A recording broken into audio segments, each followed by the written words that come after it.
మాజీ మంత్రి మల్లారెడ్డి ఆసక్తికర వ్యాఖ్యలు చేశారు. ఓ కార్యకర్త బర్త్డే వేడుకల్లో పాల్గొన్న ఆయన కీలక వ్యాఖ్యలు చేశారు. బీఆర్ఎస్ కు దూరం అవుతున్నారని, తనని మర్చిపోతున్నారని అన్నారు మల్లారెడ్డి. దీంతో ఈ వీడియో ఇప్పుడు సోషల్ మీడియాలో వైరల్గా మారింది. మరోవైపు మల్లారెడ్డి వ్యాఖ్యలపై బీఆర్ఎస్ కార్యకర్తల్లో చర్చ నడుస్తోంది.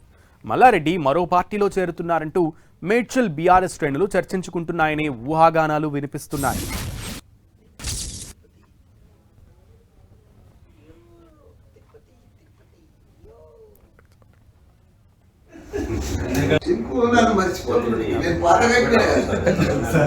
బీఆర్ఎస్ కు దూరం అయినా నన్ను మర్చిపోతుంది.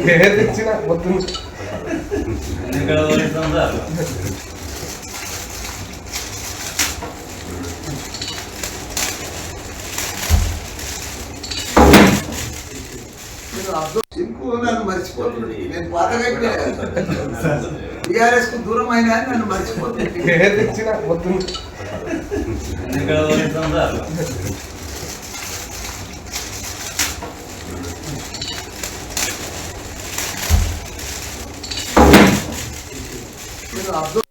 నన్ను మర్చిపోతుంది. నేను పాతగా బీఆర్ఎస్ కు దూరం అయినా నన్ను మర్చిపోతుంది.